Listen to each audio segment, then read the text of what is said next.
I am Joshua, 32 years old, and my own father tried to completely destroy my reputation and my life's work in front of my entire community. Before I tell you about how I turned the tables and exposed his lies in front of the board of directors, let me know where you're watching from in the comments. It's funny how the worst moments of your life often start in the most mundane, predictable settings.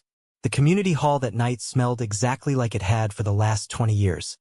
A suffocating mix of stale, burnt coffee, cheap lemon floor wax, and the heavy scent of forced family interactions. It was one of those routine, semi-annual family and neighborhood gatherings that happen every few months. The room was packed with familiar faces, polite smiles, and the kind of small talk that rarely meant anything real. I had learned a long time ago exactly how to exist in those rooms. Keep your posture steady. Keep a polite, neutral smile plastered on your face. Stick to the edges of the room, near the exits or the refreshment table. Don't draw attention. Answer questions with polite, non-committal phrases. Just get through the evening, survive the 2 hours of pretending we were a normal, happy family, and then go home to my actual life. That strategy of invisibility had worked flawlessly for years. Until that night. Until my father, Robert, decided that the silence was no longer serving him, and he needed a spectacle. I was standing near the back wall, quietly sipping a glass of ice water, watching the room. My father was standing about 30 feet away, holding court with a group of my older relatives and some of the community board members. He loved an audience. He thrived on it. I saw him glance my way. His eyes locked onto mine, and I saw a dark, familiar shift in his expression. The mask of the genial, charming patriarch slipped just a fraction of an inch.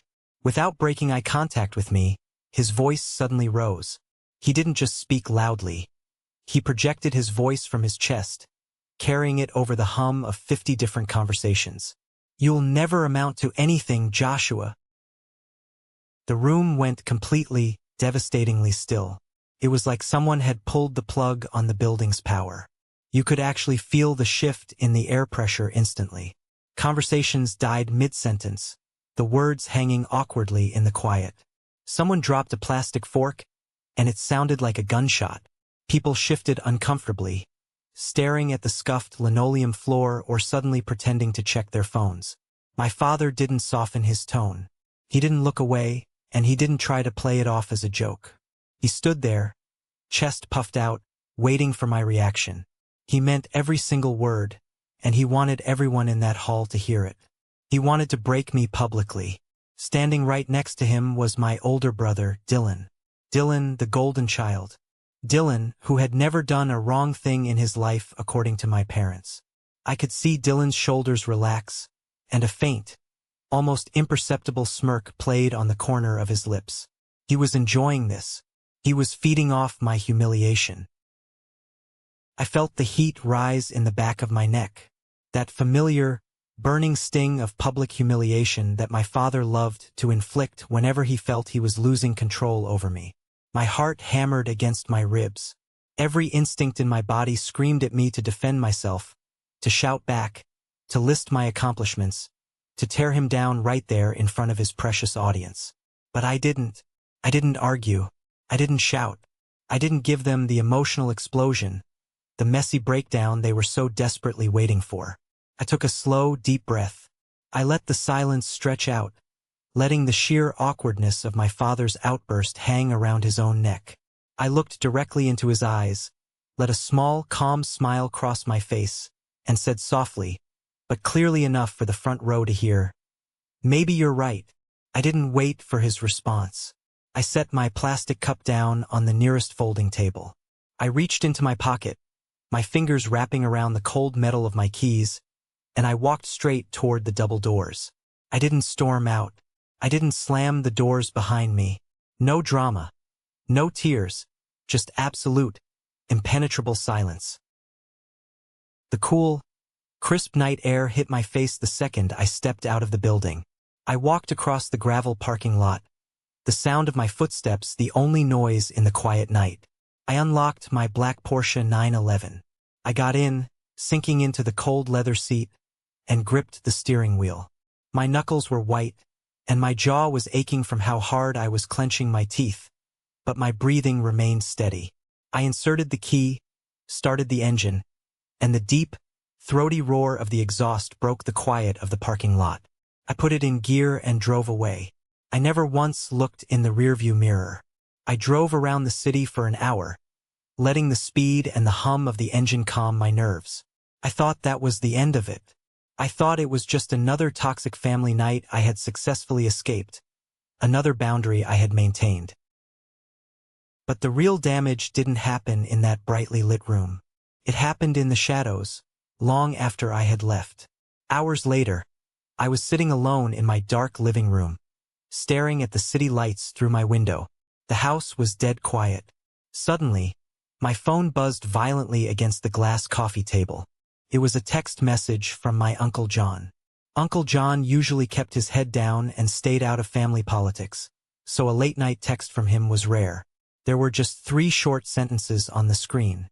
"Are you awake? Do you know what your father did after you left?" My chest tightened immediately. Cold knot formed in my stomach.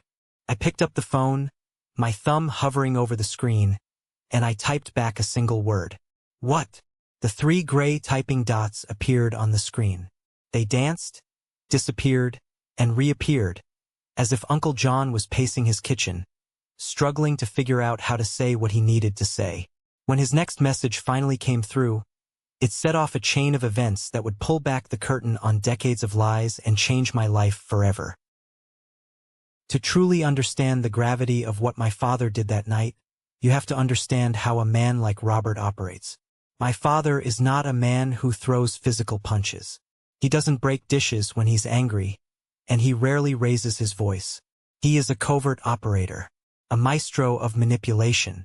He uses calm, polite concern as a weapon to systematically dismantle the lives and reputations of anyone who dares to step out of line. Growing up, the dynamic in our household was drawn with thick, permanent markers. My older brother, Dylan, was the undisputed golden child. Dylan could do no wrong, and if he did, it was somehow the world's fault. When Dylan got a DUI in his senior year, my mother, Margaret, cried and blamed the police officer for targeting him. My father quietly hired an expensive lawyer, got the charges reduced, and bought Dylan a new car to help him recover from the trauma. When it came time for college, the stark reality of my place in the family was made clear. The entire college fund, money my grandparents had contributed to for both of us, magically went entirely to Dylan's out-of-state tuition and frat house fees. When I asked about my share, my father sat me down in his study, put on a face of deep, paternal disappointment, and told me that character is built through struggle. I was told I needed to take out student loans and work double shifts at a diner to pay for local community college. I didn't complain. I didn't beg. I worked. I took those diner shifts, I studied late into the night, and I built my wealth quietly. I started investing early, making smart, aggressive moves in real estate and tech startups, while my family thought I was just doing some computer stuff. I kept my head down, my mouth shut, and my bank accounts strictly private. To my family, I was just Joshua, the disappointment. They had no idea about my actual net worth. They didn't know the Porsche was paid for in cash. My father had sneered and dismissed it as a reckless, overpriced lease that would eventually bankrupt me. I let him believe it. But my father's real, terrifying talent wasn't just favoritism. It was calculated destruction. I saw it happen 10 years ago to a very close family friend named Luke. It happened right after my grandfather's funeral. Emotions were high, and Luke and my father had a minor disagreement about the estate handling and some properties. It wasn't explosive. It was just a difference of opinion over a few beers. But my father didn't let things go. He never did. Over the next 6 months, I watched my father systematically, patiently ruin Luke's life. He never yelled at Luke. He never confronted him openly. Instead, he would corner mutual friends at social events, put his hand on their shoulder, put on a face of deep, agonizing concern, and whisper about Luke's erratic behavior and financial instability. He made quiet phone calls to Luke's business partners, framing them as wellness checks. "I'm just so worried about him," my father would say, his voice thick with fake empathy. "He hasn't been the same since the funeral. Just be careful with your investments with him right now. He seems unstable." The poison worked perfectly because it was delivered with a smile. People slowly pulled away from Luke. His business partnerships dried up because no one wanted to risk their money on an unstable man. The financial stress broke his marriage, leading to a bitter, agonizing divorce. I still remember the look in Luke's eyes during the brutal custody battle over his 2 kids. He looked like a man who was drowning, and the worst part was, no one could trace the collapse back to my father. Robert never left a fingerprint. He just planted the seeds of doubt, watered them with fake concern, and watched the house burn down from a safe distance. I learned back then that my father didn't need to control people directly. He controlled the narrative. And once people believed his version of events, the truth simply didn't matter anymore. Sitting in my living room, staring at Uncle John's text, that old, familiar dread washed over me like ice water. I knew the pattern. Whenever someone challenged my father or humiliated him by refusing to play his game, like I had just done by walking away, the consequences always appeared later. Quietly, invisibly. My phone vibrated in my hand. It was an incoming call from Uncle John. I answered it immediately. "Joshua." His voice was hushed, raspy, like he was hiding in a coat closet. "I didn't want to put this all in a text. I stayed behind to help clean up. After you drove off, your dad didn't just go back to the party. He went straight to the hall organizers." "To do what?" I asked, rubbing my temples, trying to ward off the headache building behind my eyes. "He filed an incident report," John said, his voice trembling slightly. "I overheard him talking to Nathan by the kitchen doors. Joshua, he didn't describe it as a family argument. He told Nathan you had a severe psychological break. He said you were acting aggressive, threatening, and that he was deeply concerned for the physical safety of the community members." I stopped breathing for a second. "He called me a safety threat?" "He was so calm about it," John warned, "like he was reporting a broken window or a gas leak. He told them you needed professional help and shouldn't be allowed on the premises. Nathan wrote it all down. It's on an official internal report now." I thanked John, my voice hollow, and hung up the phone. I sat in the dark, the blue light of the screen illuminating my hands. My father had just branded me a volatile, dangerous threat in the very community center where I ran my largest philanthropic project. He was using the exact same playbook he used on Luke, but this time he was using it on his own son. I didn't sleep a single minute that night. I sat at my kitchen island, the house silent around me, drinking cup after cup of black coffee, waiting for the inevitable fallout. When dealing with a man like Robert, the punishment is never delayed for long. He strikes while the iron is hot, while the shock is still fresh. At exactly 8 a.m. sharp, the silence of my kitchen was broken. My laptop chimed with the sharp, bright sound of a new email. I pulled the screen toward me. The sender was Nathan, the lead community organizer and the man my father had spoken to the night before. The subject line was written in bold, unfeeling text. "Urgent. Temporary suspension of project activities." I clicked it open, my eyes scanning the text. The email was short, incredibly formal, and devastatingly polite. "Dear Joshua, due to recent and severe concerns brought to our attention regarding community safety and appropriate conduct, your participation in the Downtown Revitalization Project is being placed on an immediate administrative hold. We take all reports of aggressive and unstable behavior very seriously to protect our members. A board meeting will be scheduled later this week to review your standing.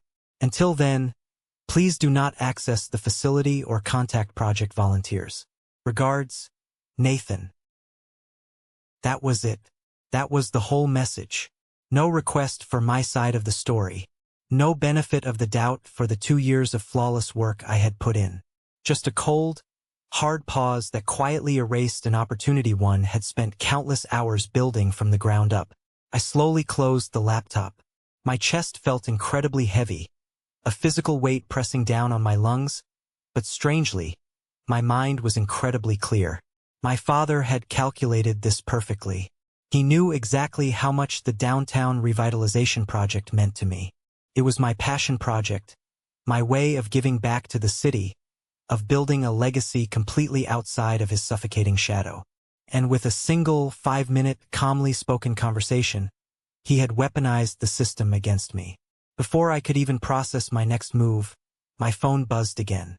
This time, the caller ID flashed the name, Aunt Sarah. Aunt Sarah was my father's younger sister, and she was notorious in our family for playing both sides. She was the ultimate flying monkey, a woman who loved drama disguised as sympathy, who gathered information to report back to the patriarch. "Joshua, sweetie," she cooed the absolute second I answered the phone. Her voice was dripping with thick, sugary concern. "I am just so worried about you. Are you feeling okay today?" "I'm fine, Sarah. Why wouldn't I be?"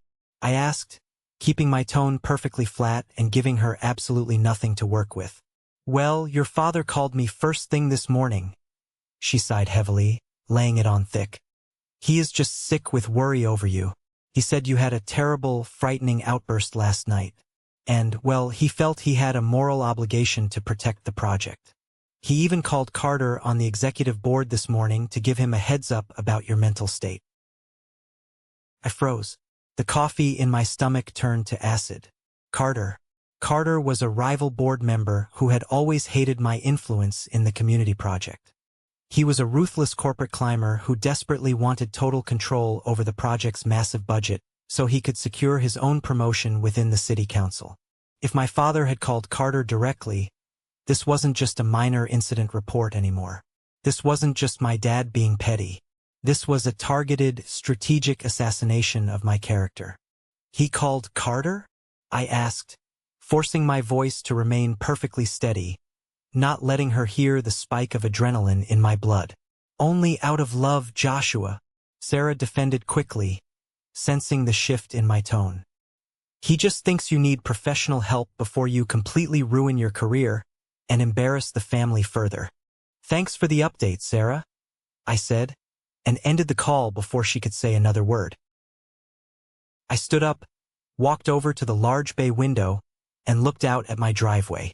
The Porsche was gleaming under the morning sun.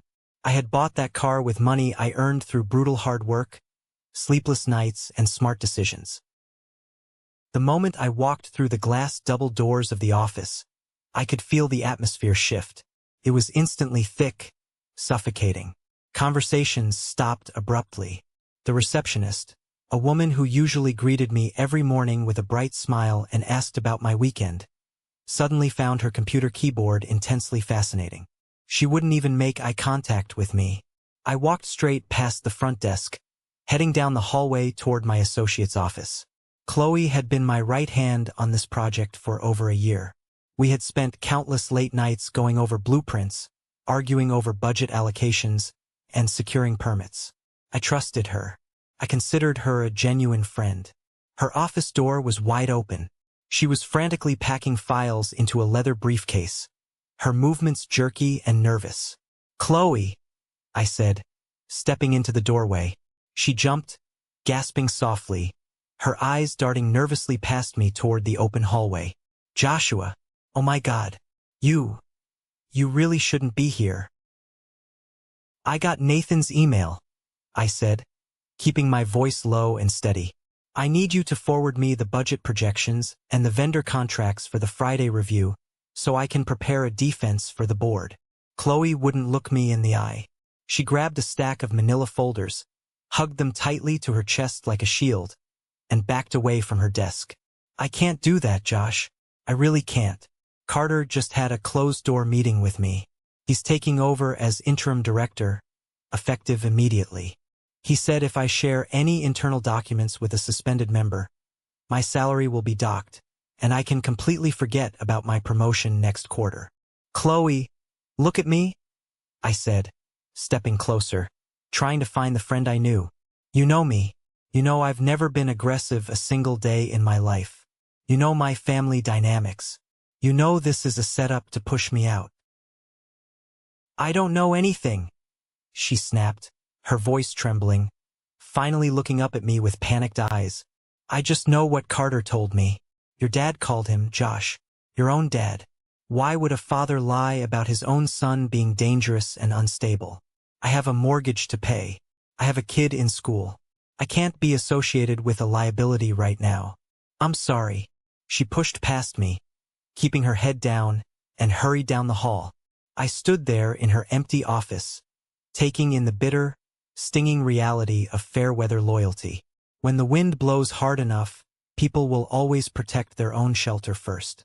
Well, if it isn't the liability himself. I turned around slowly. Carter was standing at the end of the hall, wearing a smug, perfectly tailored gray suit, holding a cup of artisanal coffee. He walked toward me with the unearned, arrogant confidence of a man who thought he had just won the lottery without buying a ticket. "You received the email, Joshua?" Carter said, taking a slow sip of his coffee, a patronizing smile on his face. "You are trespassing on office property. You're moving incredibly fast, Carter," I replied, crossing my arms, refusing to give him an inch of intimidation. "Bypassing every single board protocol to seize a project you didn't build and don't know how to run. I'm protecting the community's assets from unstable elements." Carter smiled smoothly, his teeth showing. "Your father was very, very forthcoming this morning. Takes a lot of courage for a family member to report a psychological breakdown. The emergency board meeting is scheduled for tomorrow at noon. We will vote on your permanent expulsion and the restructuring of the project's leadership. I strongly suggest you don't attend. It will only embarrass you further." I didn't argue with him. I didn't raise my voice or defend my sanity. I just stared at him, my face a mask of stone, committing his smug, triumphant expression to memory. I left the office and drove straight to a private, members-only club across town. I needed a war room. I sat in a dark leather booth in the back corner and waited. 10 minutes later, my business partner and closest friend, Elijah, slid into the booth across from me. Elijah was a shark in a tailored suit. He handled the legal and operational side of my private investment firm. He knew where every body was buried, and he knew how to dig them up. "I got your text," Elijah said, immediately signaling the waiter for 2 black coffees. "You said it was code red. What's the situation?" I laid it all out for him. The family party, the shout, the walkout, my father's quiet, devastating report, Carter's hostile takeover at the office. Elijah listened quietly, his fingers steepled in front of him, his eyes sharp. When I finished, he let out a low, impressed whistle. "Your old man is a piece of work. He's trying to trigger a morality and fitness clause to force you out of your own project. He thinks I'm just an employee of the fund," I said quietly. "He thinks Carter actually has the power to fire me." Elijah smirked, a dangerous, predatory glint in his eye. "He doesn't know you own the entire foundation through the holding company." "No," I said softly. "He doesn't, and neither does Carter.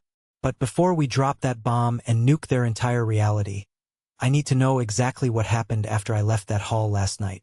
I need undeniable proof of the lie." "Leave that to me," Elijah said, pulling out his phone and scrolling through his contacts. "I know a guy who owes me a favor." That evening, under the cover of darkness, Elijah arranged a discreet meeting for me at the back entrance of the community hall. The building was completely dark, closed down for the night. Standing by the heavy metal security door, holding a flashlight, was Wyatt, the head of building security. Wyatt was a massive, intimidating ex-Marine. He was a no-nonsense guy whose salary was, unbeknownst to the board, secretly paid by a subsidiary of my holding company to ensure the facility remained top-tier and safe. He was intensely loyal. "Mr. Joshua," Wyatt nodded respectfully, swiping his master keycard to let us in. "I got Elijah's message. I pulled the archives from the servers from last night." We walked silently down the dark, quiet corridors into the small, windowless security room in the basement. Ranks of monitors glowed in the dark, casting a pale blue light across Wyatt's scarred face. He sat down at the main console and tapped the keyboard rapidly. I heard what Nathan put in that official report, Wyatt said, keeping his eyes glued to the screen, his jaw tight. Said you got violent. Said you were throwing chairs, threatening guests, screaming. I knew it was absolute garbage the second I heard the rumor mill spinning. You funded my kid's medical surgery last year anonymously, but I knew it was you. You don't throw chairs. He clicked a mouse, and the large main screen on the wall brought up the footage from the banquet hall. It was high-definition camera work, complete with surprisingly decent audio from the overhead security microphones. Here is the exact moment you left, Wyatt said, hitting the play button. I stood in the dark room and watched myself on the screen. I saw my father yell, his face contorted in anger. I saw the entire room go dead silent. I saw my own calm, steady smile, and I watched myself walk out the double doors. No thrown chairs, no raised fists, no screaming, just a quiet, dignified exit. Okay, that clears you, Wyatt said, his fingers flying across the keyboard. But now watch this. This is the part that made me sick. He fast-forwarded the video by about 3 minutes. The screen showed the hall after my departure. People were murmuring, forming small, gossiping clusters. My father, Robert, was standing near the buffet table, looking annoyed that his grand spectacle hadn't resulted in a screaming match. And right beside him, leaning in close, looking around nervously, was my brother, Dylan. Wyatt boosted the audio feed. The sound crackled with static for a second, then cleared up perfectly. Dylan's voice echoed loudly in the small security room. He embarrassed you, Dad. He just walked away. You can't let him just walk away like he's better than us. People are staring. My father scowled on the screen, crossing his arms. What do you want me to do, Dylan? Make a scene? Chase him into the parking lot? No, Dylan said, his voice dropping to a sinister, eager whisper. Go talk to Nathan. Right now. Tell him Joshua was acting erratic. Tell him you felt physically threatened. If you say he's unstable, it goes on an official record. It'll ruin his standing with the board. It will get him kicked out of that stupid project he loves so much. Do it now while people are still shocked. I'll back up everything you say. My father looked at Dylan. On the screen, I watched a slow, ugly, calculating smile spread across my father's face. Unstable, my father whispered, testing the word. Yes, that works perfectly. I stood frozen in the security room. The air in my lungs felt incredibly thin. It was one thing to know, logically, that my father was a manipulator. I had accepted that years ago. But seeing Dylan, my own brother, the golden child who always pretended to be the innocent peacekeeper of the family, actively orchestrating my downfall out of pure, unadulterated jealousy, that was a different kind of darkness. It was a knife directly to the back. Dylan didn't just want the family inheritance or our parents' approval. He wanted me erased. He wanted me ruined so he wouldn't have to look at my success. You want a copy of this burned to a flash drive? Wyatt asked, turning around in his chair, looking up at me with concern. Put it on a secure drive, I said, my voice sounding completely foreign, like it belonged to a stranger, and email an encrypted link directly to Elijah's server. Elijah stepped forward and clapped a heavy hand on my shoulder. We have them, Josh. We have them dead to rights. It's over. No, I said, staring hard at the paused frame of my father and brother smiling together, conspiring to destroy me. It's not over. It's just starting. The next morning, 3 hours before the emergency board meeting was scheduled to begin, I pulled out my phone and sent a group text to both my father and Dylan. Meet me at the Oak Street Diner. 9 a.m. We need to talk before things go too far today. I arrived early and took a booth in the far back corner, away from the windows. The diner was quiet, smelling of frying bacon, old coffee, and maple syrup. The waitress filled my mug and left me alone. I needed to do this. I needed to look them in the eyes one last time and give them a final, ultimate chance to pull back from the ledge. Not for their sake, they didn't deserve it, but for my own peace of mind. I needed to know, beyond a shadow of a doubt, that there was absolutely nothing left in them worth saving. At exactly 9:05 a.m., the little bell above the diner door jingled cheerfully. Robert and Dylan walked in. They looked incredibly relaxed, triumphant even. My father was wearing his favorite casual sweater, and Dylan was checking his phone with a bored expression. They spotted me and slid into the vinyl booth across from me. "Joshua?" my father said, instantly slipping into his soft, terribly concerned voice. He folded his hands neatly on the Formica table. "I'm so glad you reached out to us. We are very, very worried about you, son." "Are you?" I asked, picking up my mug and taking a slow sip of the scalding black coffee. "Because from where I'm sitting, it looks exactly like you're trying to destroy my career and ruin my name." Dylan leaned forward, putting his elbows on the table, putting on his best, caring older brother face. "Josh, come on, man. Dad was just doing what was best for the community. You were totally out of control last night. You scared people. You need professional help, and we want to support you getting it." "Out of control." I repeated the words flatly, rolling them around in my mouth. I looked directly into my father's eyes. "I said exactly 3 words to you, turned around, and walked to my car. That is what you classify as out of control." My father sighed heavily, running a hand over his face in a masterclass of theatrical, exhausting patience. "You're overreacting, Joshua. Your perception of events is highly skewed right now. You seemed very agitated. Your eyes were wild. If people at the project are drawing their own conclusions about your mental fitness, that's not my responsibility. I just reported what I saw to keep people safe." He was gaslighting me to my face. Smooth, perfectly practiced, and without a single solitary drop of guilt. It was horrifyingly impressive. "I know exactly what you did, Dad," I said, leaning closer across the table, dropping my voice to a dangerous murmur. "I know you talked to Carter this morning.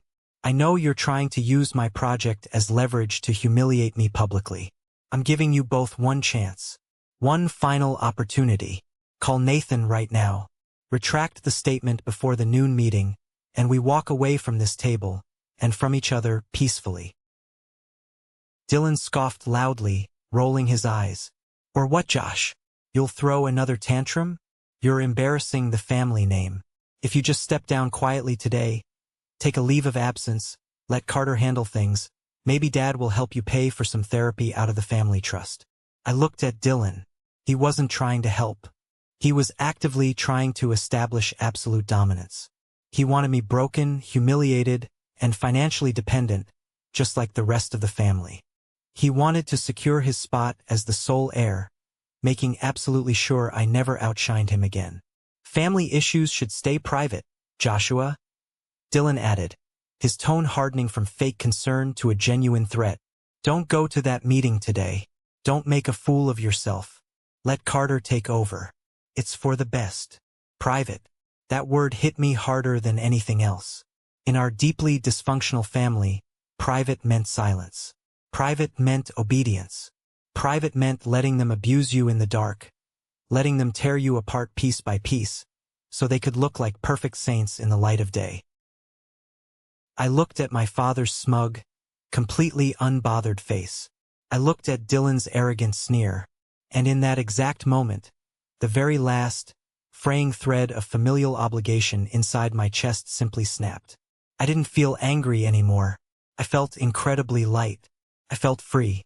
I stood up slowly from the booth. I reached into my wallet and dropped a crisp $20 bill on the table to cover the coffees. "I'm done," I said. My father raised a mocking eyebrow. "Done with what?"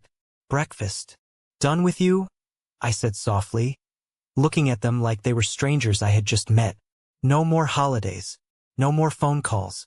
No more pretending you are a father and you are a brother. You are dead to me." My father's face darkened instantly. The mask of the concerned patriarch slipped, revealing the furious tyrant underneath. "If you walk out that door, you will regret it, Joshua. I promise you that. I will make sure you have nothing." "I don't think I will," I said. I turned my back on them and walked out of the diner. I got into my Porsche, the engine roaring to life, and drove toward the downtown office building. The storm was finally here, and I was holding the lightning.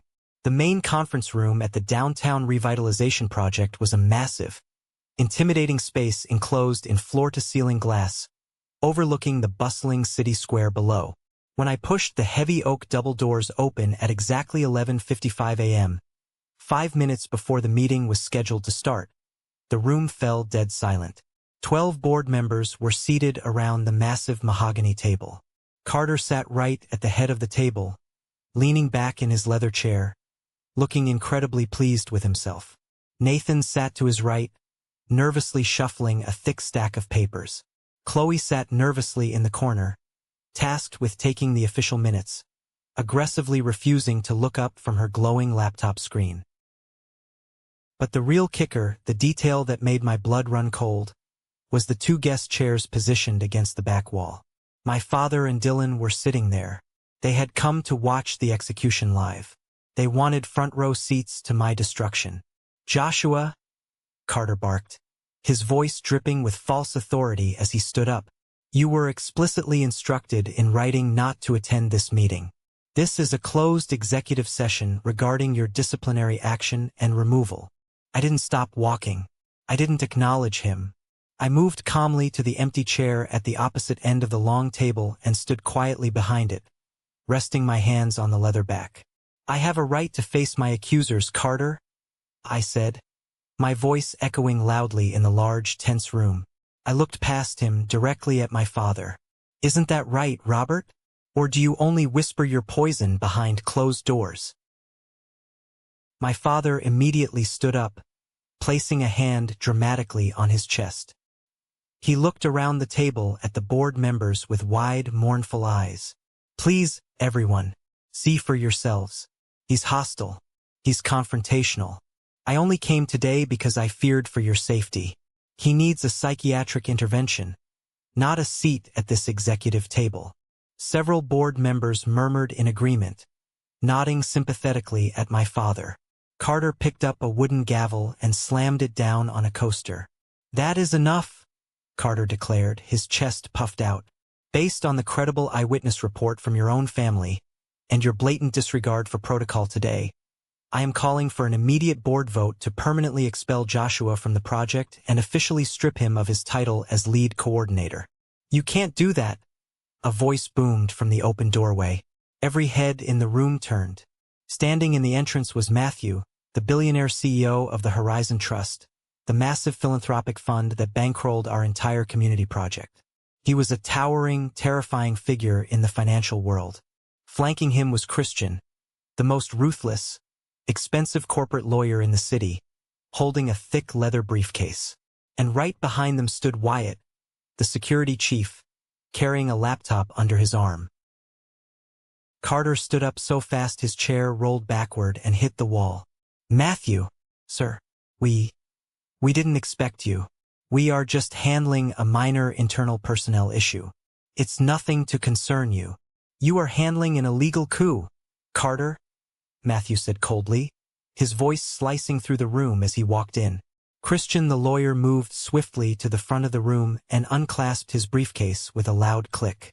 My father looked confused, his brow furrowed. "Excuse me, who are you people? My son is very unwell. This is a private family matter that has spilled over." Matthew stopped walking and looked at my father like he was a disgusting stain on the expensive carpet. "Mr. Robert, you have made a severe, catastrophic miscalculation regarding exactly who your son is." Carter wiped a bead of sweat from his forehead. "Matthew, please. Joshua's behavior has been erratic and dangerous. We are simply removing him from the payroll to protect the fund's assets." Christian, the lawyer, let out a dry, chilling, humorless laugh. He pulled a thick stack of legal documents from his briefcase and tossed them onto the mahogany table. They slid perfectly down the center, stopping right in front of Carter. "Joshua isn't on the payroll, Carter," Christian said, adjusting his glasses and staring the man down. "Joshua doesn't work for the fund. Joshua owns the fund." The silence in that boardroom was absolute. It was a heavy, suffocating silence. It was so quiet I could hear the faint hum of the air conditioning unit. Carter's face went completely, sickly white. All the blood drained from his cheeks. Chloe stopped typing mid-keystroke, her jaw dropping open in pure shock. My father and Dylan froze, their eyes locked in terror on the legal documents sitting on the table. Horizon Trust is a shell corporation, Matthew explained slowly, looking around the stunned table, making sure everyone understood the gravity of the situation. It was established 3 years ago by an anonymous angel investor to bypass city bureaucracy and fund community projects directly. Joshua is that investor. He has personally injected $4 million of his own wealth into this project. He isn't the lead coordinator. He is the boss. You can't fire him, Carter. You work for him. You all work for him. I watched my father's face. The smugness, the arrogance, melted away instantly, replaced by utter shock, then creeping horror, and finally, sheer panic. The narrative he had controlled his entire life, the lies he had spun to keep me beneath him, had just been violently ripped from his hands. That's impossible, Dylan stammered from the back of the room, his voice cracking. He's just an IT guy. He doesn't have that kind of money. I strongly suggest you sit down and shut your mouth, young man, Christian snapped, glaring at Dylan, before I have security physically remove you from the premises. I finally spoke, my voice calm and steady. Carter, you wanted to vote based on an eyewitness report. I think we should review the actual evidence before we conclude this meeting. Wyatt stepped forward, plugged his laptop into the boardroom projector system, and hit play. The massive screen on the wall lit up. It was the security footage from the hall. High definition, clear, crisp audio. The entire board sat in stunned silence as they watched my father yell his insult. They watched me smile calmly and walk away.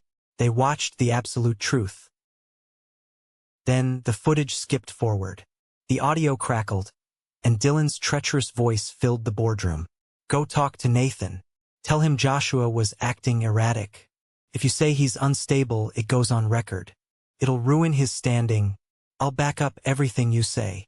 And then, my father's damning response. Unstable. Yes, that works perfectly. The video ended. The screen went black. The board members stared at my father and Dylan with absolute, unmasked disgust. Nathan looked physically sick, holding his stomach. Carter looked like he was going to pass out in his chair. I looked at my father. He was visibly shaking, his hands trembling at his sides. His eyes darted frantically around the room, desperately looking for a way out, looking for someone, anyone, to manipulate. But there was no one left to fool. The lights were on, the truth was out, and the cockroaches were exposed. Nathan, I said calmly, breaking the silence, delete the incident report from the system. Why, yes, sir. Immediately, sir. I'm so sorry, Nathan stammered, pulling his laptop open with shaking hands. Carter, I continued, turning my gaze to the man who had tried to steal my work. Clear out your desk. You have exactly 1 hour to vacate the premises. Christian will hand you your termination papers on your way out. Carter opened his mouth to speak, to beg, to explain, but no sound came out. He just nodded dumbly, his face ashen, and stumbled toward the door. I turned my gaze to the back of the room, locking eyes with the 2 men who shared my blood. Wyatt, escort Robert and Dylan off my property. If they ever step foot in a building funded by Horizon Trust again, have them arrested for criminal trespassing.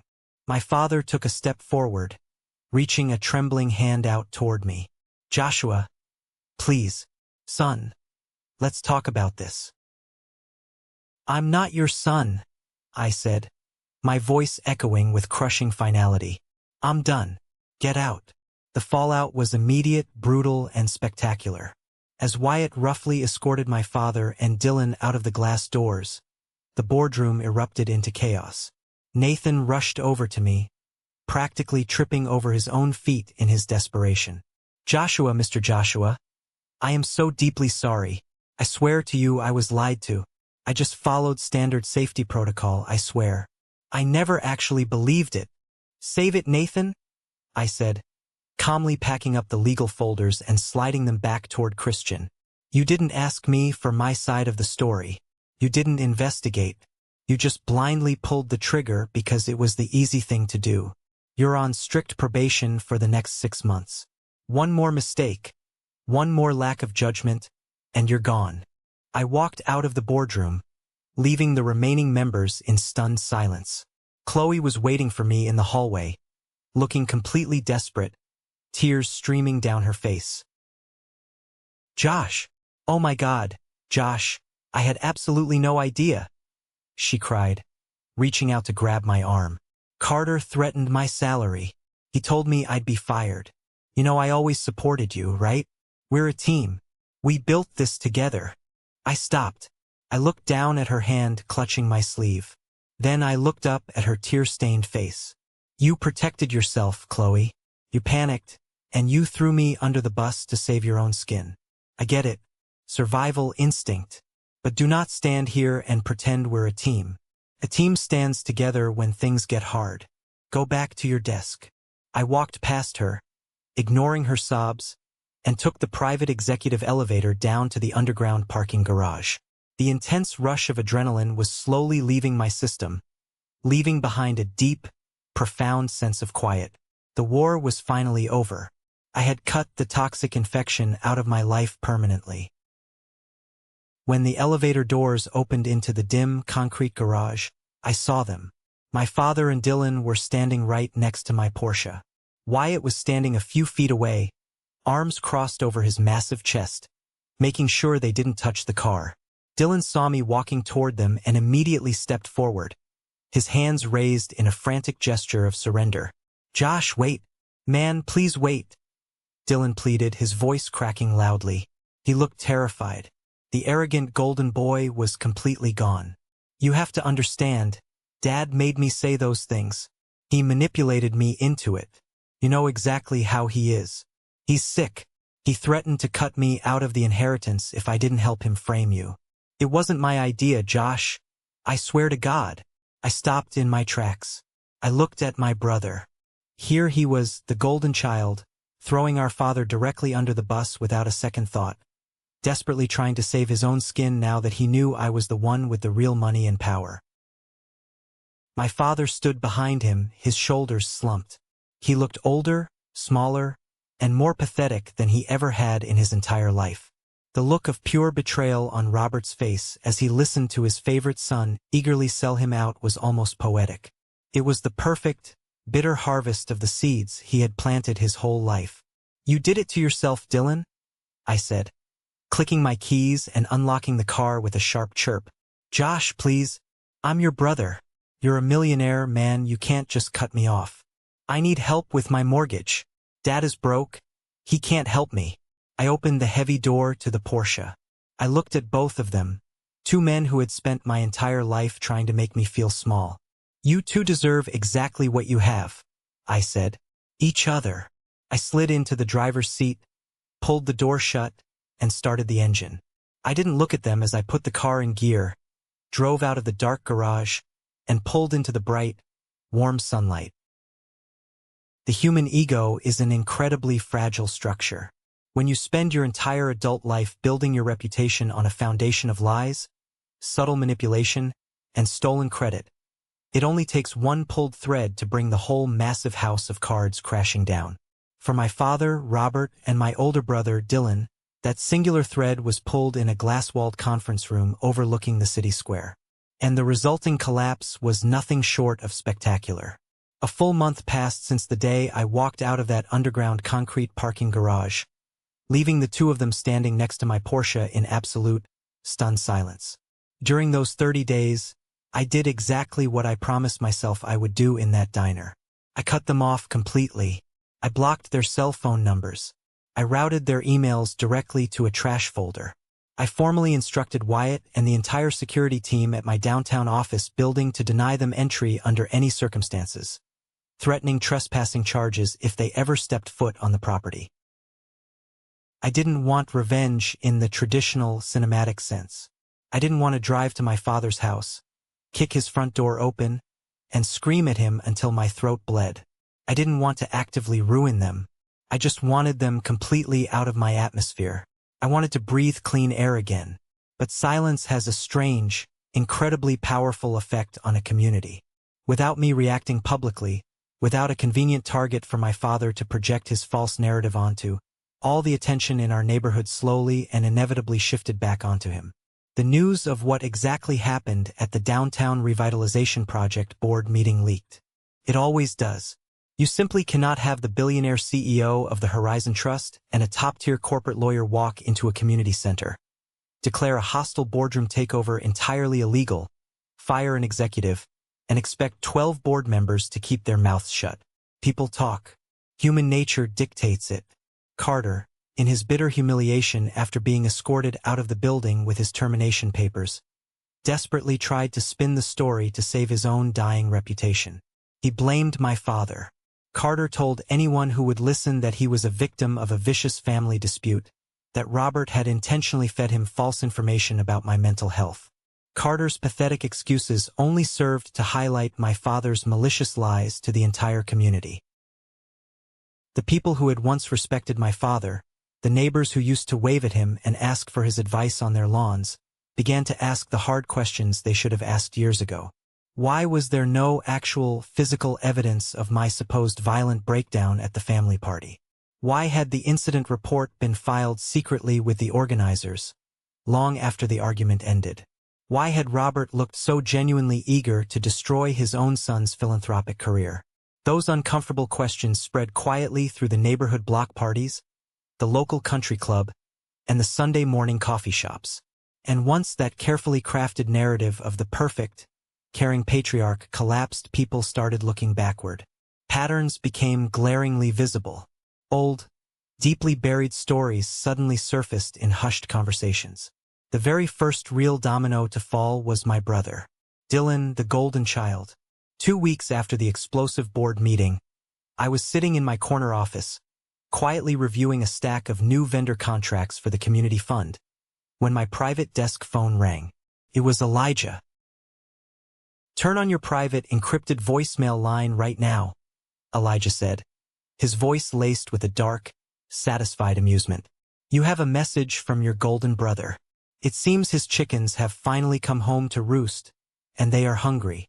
I put Elijah on speakerphone, leaned back in my leather chair, logged into the secure voicemail portal I used exclusively for unlisted numbers, and hit play. Dylan's voice instantly filled my quiet office. He sounded frantic. He sounded exhausted. He sounded completely stripped of that smug, arrogant confidence he had worn like a crown his entire life. "Josh, hey man, it is Dylan. Look, I know you blocked my personal cell, so I am calling your direct office line. I need you to call me back immediately. It is an absolute emergency. I lost my job today, Josh. I was literally up for a massive promotion at the financial firm next week. But human resources pulled me into a closed-door meeting this morning with the senior partners. They said, Carter, yeah, the guy you fired from the community board is old college friends with one of our managing directors." Carter told them everything. He told them I actively conspired to file a fraudulent security report to ruin an executive at the Horizon Trust. They called it a massive corporate liability and a severe breach of professional ethics. They fired me on the spot, Josh. Security walked me out with a cardboard box. My salary is completely gone. I can't even afford a lawyer to fight the wrongful termination. I have exactly 2 months left in my savings before I default on my mortgage and lose the house. Dad won't even pick up the phone when I call. He is completely broke. The inheritance he always bragged about holding over our heads, the money he used to control us, it is practically nothing. He leveraged his house to the hilt years ago to keep up appearances. Josh, please, I am begging you. I need a loan. I need my brother. Please call me back. I listened to the message end with a sharp, electronic beep.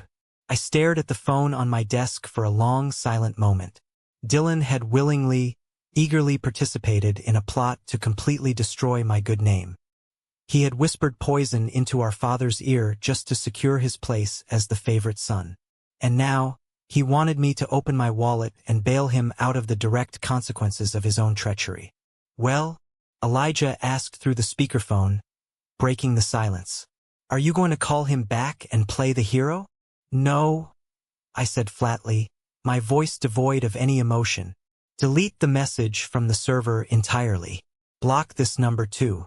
If he shows up at the lobby of this building, have Wyatt escort him away to the sidewalk. Let him figure out his own mortgage. I didn't feel a single ounce of guilt. Dylan was a grown man in his 30s. He made his choice in that security footage. He chose his side.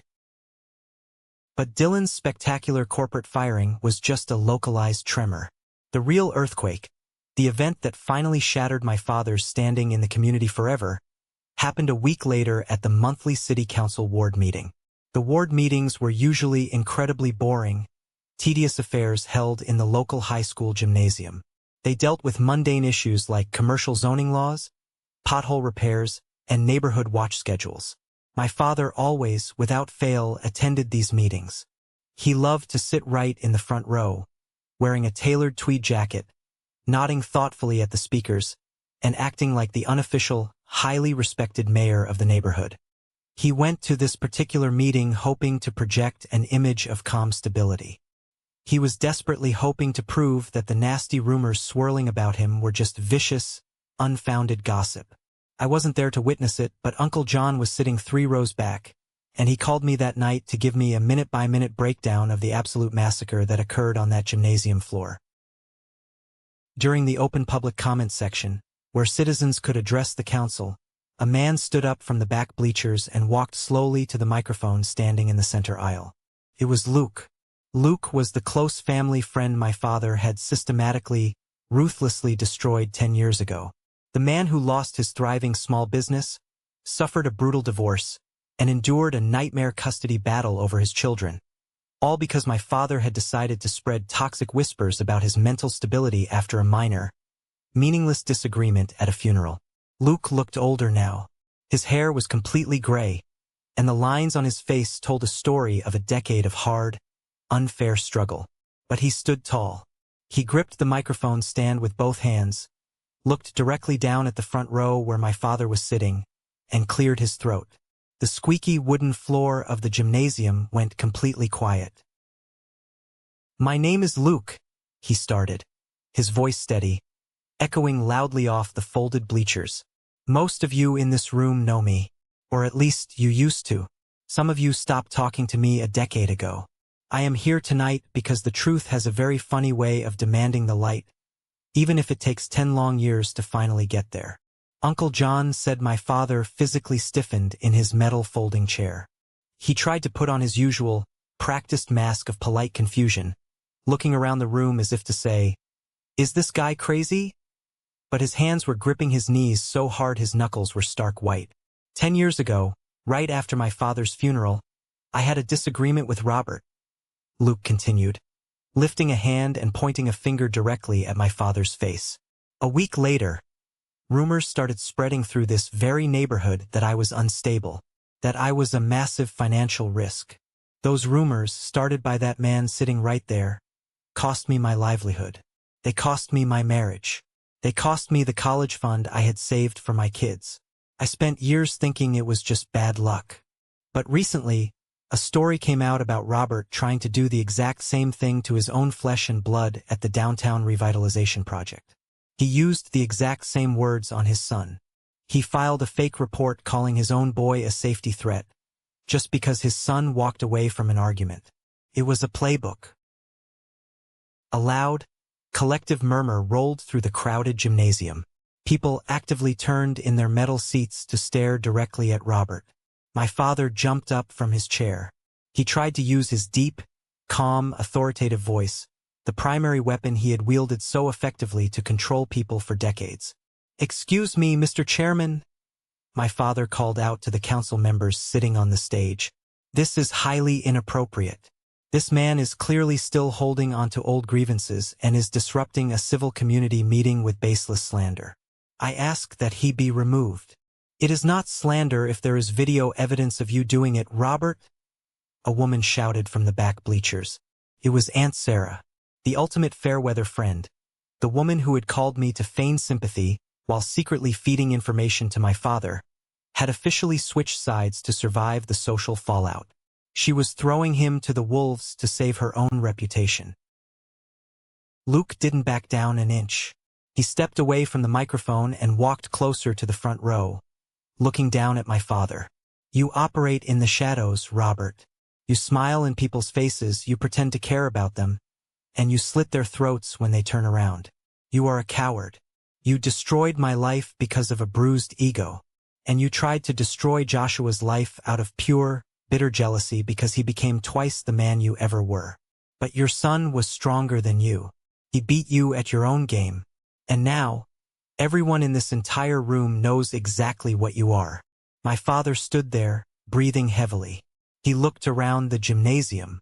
He looked at the faces of his neighbors, his Sunday golf partners, the people he had manipulated and controlled for years. There was no sympathy in their eyes. There was no benefit of the doubt. There was no one rushing to defend his honor. There was only absolute, unadulterated disgust. For the very first time in his entire life, Robert had absolutely no control over the room. He couldn't gaslight 100 people who already knew the punchline to his sick, twisted joke. His invisible power was gone. Uncle John told me my father didn't say another word. He didn't try to defend himself. He just lowered his head, grabbed his tweed coat from the back of the chair, and walked quickly down the center aisle toward the gym exit. People actually pulled their knees back and turned their shoulders to avoid touching him as he passed by. The empire of lies was officially reduced to ash. A few weeks after the spectacular town hall incident, the Horizon Trust hosted its massive annual charity gala. This was the undisputed crown jewel event of the year for the city's philanthropic and business circle. It was held in the grand ballroom of the city's oldest, most prestigious luxury hotel. Massive crystal chandeliers hung from the soaring, vaulted ceilings. Expensive champagne flowed freely from crystal towers, and the room was filled with the most influential people in the state: politicians, business tycoons, and community leaders.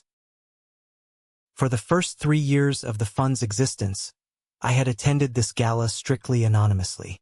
I would wear a standard, unremarkable black suit, stand near the back by the catering doors, and quietly watch the community leaders celebrate the grants, the new buildings, and the projects my money had funded. I vastly preferred the shadows. Growing up in my family, I was taught that standing out only made you a target. I genuinely thought hiding my success was the only logical way to protect it from my father's relentless greed and my brother's toxic envy. But this year was fundamentally different. This year, there were no more shadows left to hide in. The secret was out. And more importantly, as I looked at myself in the mirror that evening, I realized I didn't want to hide anymore. I had done nothing wrong. I had absolutely nothing to be ashamed of. I arrived at the Grand Hotel in the black Porsche, handing the keys to the valet under the bright marquee lights. I was wearing a custom-tailored, midnight blue tuxedo that fit perfectly. Elijah walked through the revolving doors right beside me, wearing a sharp charcoal suit, looking around the opulent lobby and grinning like a shark who smelled blood in the water. The moment we stepped through the heavy brass double doors into the grand ballroom, the energy of the entire room shifted. But it wasn't the tense, suffocating, terrifying silence of that terrible family gathering in the cheap community hall. This was a wave of genuine, authentic, undeniable respect. People turned their heads and smiled warmly. Powerful business leaders, city council members, and dedicated project volunteers actively stepped forward, parting the crowd to shake my hand. Nathan, the community organizer who had nearly ruined my career by blindly following my father's lies, was standing near the grand entrance managing the VIP guest lists. When he saw me walking toward him, he immediately stood up straight, his face flushing with a complex mix of deep respect and lingering, painful embarrassment. "Mr. Joshua," Nathan said, extending his hand quickly, his voice slightly nervous. "It is an absolute honor to have you here tonight, sir. I wanted to let you know that the downtown revitalization project is up 20% in volunteer engagement since you officially took the helm. The new systems are working perfectly. Keep up the good work, Nathan, I said, shaking his hand firmly, offering him a genuine smile. The new budget allocations you drafted last week were solid. Let's keep the momentum going for the next quarter. He beamed with visible relief. Chloe, my former assistant, was nowhere to be seen in the ballroom. I heard from the corporate grapevine that she had quietly resigned from her position and moved to a different city after her professional reputation took a massive hit for aligning with Carter's failed, illegal coup. Carter himself was currently facing a quiet, ruthless legal investigation spearheaded by Christian regarding the potential embezzlement of project funds during his brief stint as interim director. The trash had completely taken itself out, leaving the project cleaner than ever. An hour into the elegant evening, the main ballroom lights dimmed slightly, bathing the room in a warm golden glow. Matthew, the towering CEO of the Horizon Trust, stepped up to the grand wooden podium on the main stage. The room fell completely silent as he tapped the microphone. Ladies and gentlemen, Matthew began, his deep, resonant voice carrying easily across the opulent room. For 3 incredible years, the Horizon Trust has operated with a single, unwavering mission: to empower this amazing city from the ground up. We have built safe parks for our children, funded small businesses to keep our local economy thriving, and saved community centers from demolition. But for those 3 years, the visionary behind this entire operation chose to remain completely anonymous. He wanted the hard work to speak for itself. He didn't want the glory. But recently, circumstances required him to step into the light and rightfully claim the incredible legacy he built with his own 2 hands. Matthew paused and looked directly at my table near the front. He is a man of immense personal integrity, brilliant financial foresight, and above all, extraordinary, unmatched grace under fire. Please welcome the founder and primary benefactor of the Horizon Trust, Joshua. The ballroom erupted into applause. It wasn't polite golf claps.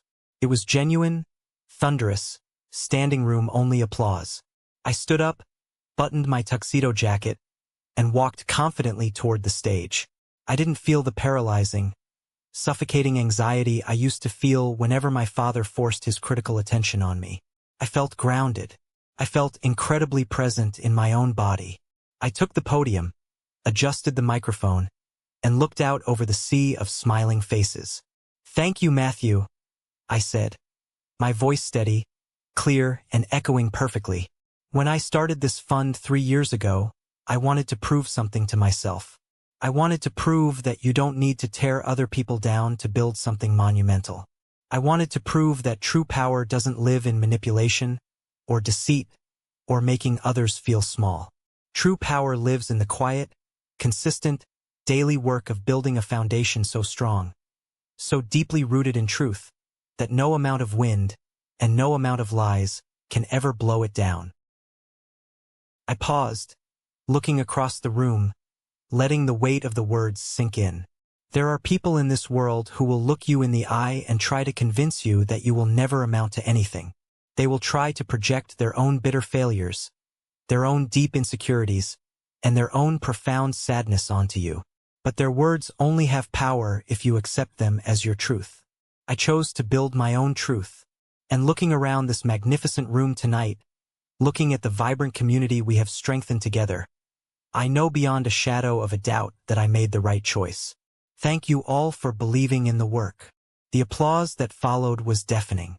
It washed over me, warm, validating, and incredibly healing.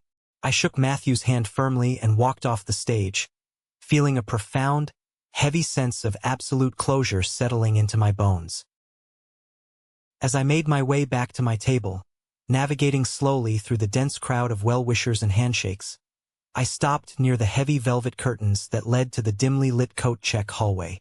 Standing there in the shadows, holding a cheap plastic cup of tap water, completely isolated from the glamour and joy of the main room, was my father.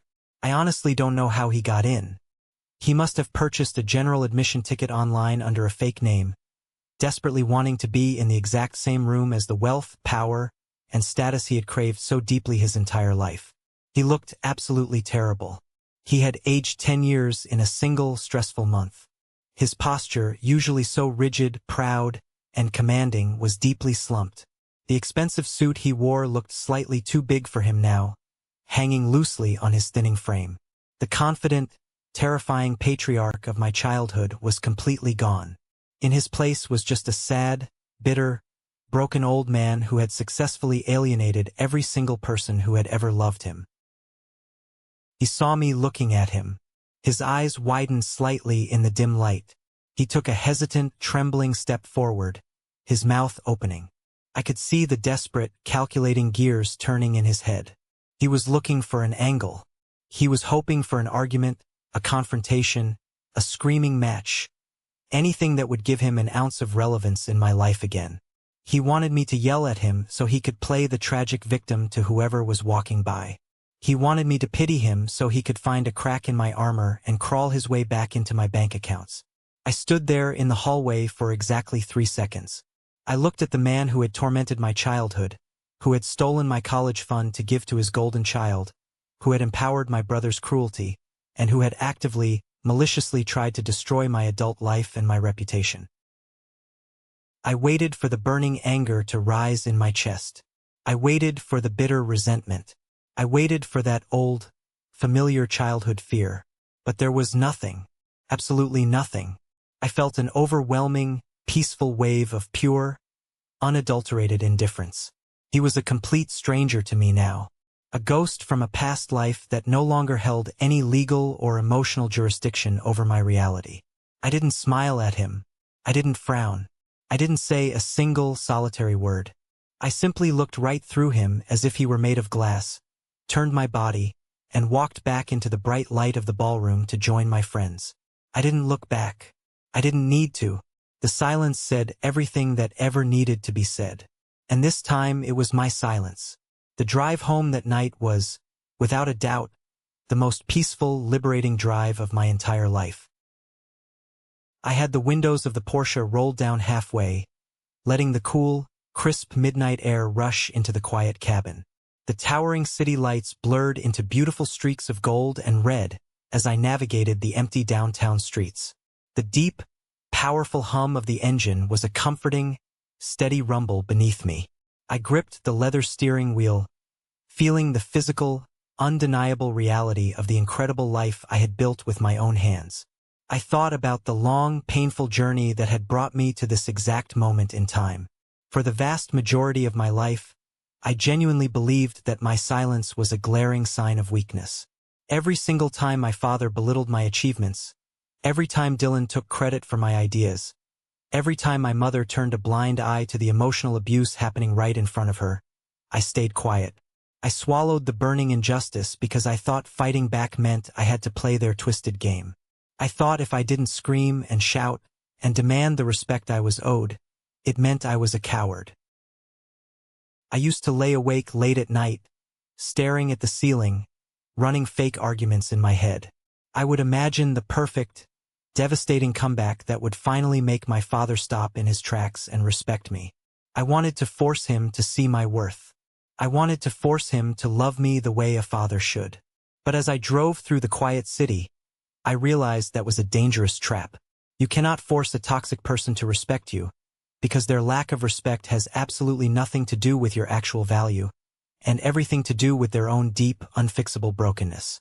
When my father stood in that cheap community hall and yelled, "You'll never amount to anything," in front of 50 people, he wasn't making a prediction about my future.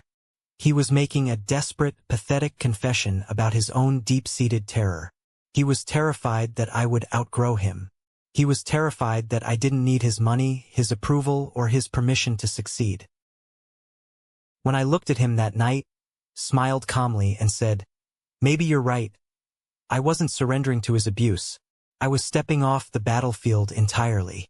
I was dropping the rope in his endless, exhausting game of emotional tug-of-war. Because the ultimate truth is this: silence is not weakness. When you are dealing with a covert manipulator, a narcissist who feeds on your emotional reactions, silence is the ultimate display of patience and power. Silence is a mirror. When you absolutely refuse to react, when you refuse to give them the dramatic, messy explosion they are desperately trying to provoke, You force them to sit alone with their own toxicity. You force them to overplay their hand, just like my father did when he panicked and filed that fraudulent security report. He was so desperate for a reaction that he literally destroyed his own life, his own reputation, and his own family trying to get one. Sometimes the most satisfying, the most devastating revenge in the world is simply stepping aside and letting the absolute truth speak for itself. Letting the false narrative they built collapse under its own heavy, rotting weight. I pulled into my long driveway and killed the engine. The house was dark, quiet, and perfectly, wonderfully mine. I didn't have to check my phone for angry, manipulative texts. I didn't have to brace myself for passive-aggressive phone calls from Aunt Sarah. I was entirely free. He was right in a twisted sort of way. I never did amount to the broken, subservient version of a son he desperately wanted me to be. I amounted to something far greater. I amounted to myself. Here is the hard truth about toxic family dynamics that society almost never wants to talk about. Sharing DNA with someone does not obligate you to share your peace of mind with them. So many of us fall into the dangerous sunk cost fallacy of family. We think that because we have known these people our entire lives, because we share a last name, we have to endure their emotional abuse, their quiet manipulation, and their constant, draining disrespect. We let them drain our energy, sabotage our career success, and dictate our self-worth simply because society tells us that family is everything. But family is not supposed to be a battlefield. A healthy family is not supposed to be a place where you constantly have to defend your reality against gaslighting, jealousy, and covert narcissism. If a parent or a sibling is systematically trying to dismantle your confidence or ruin your professional reputation behind your back, they are not acting like family. They are acting like a liability, and you treat a liability by cutting it loose. You have the absolute, undeniable right to protect your legacy, your hard work, and your mental health. You have the right to stand up from the table and walk away when respect is no longer being served. Walking away to protect your sanity doesn't make you a bad son, a bad daughter, or a bad sibling. It makes you a survivor who finally woke up and realized their own incredible worth. I want to ask you all a question. Have you ever had to walk away from a toxic family member or a manipulative friend to protect your own peace? How did it change your life when you finally stopped playing their game and took your power back? I genuinely want to hear your stories in the comments below. We learn from each other's strength. Or, if this story resonated with you, if it made you feel seen, simply comment the word good below so I know that sharing this painful journey brought some real value and education to your day. Thank you so much for listening to my story. Stay strong, protect your peace, and remember, never let anyone else hold the pen when it comes to writing the story of your life.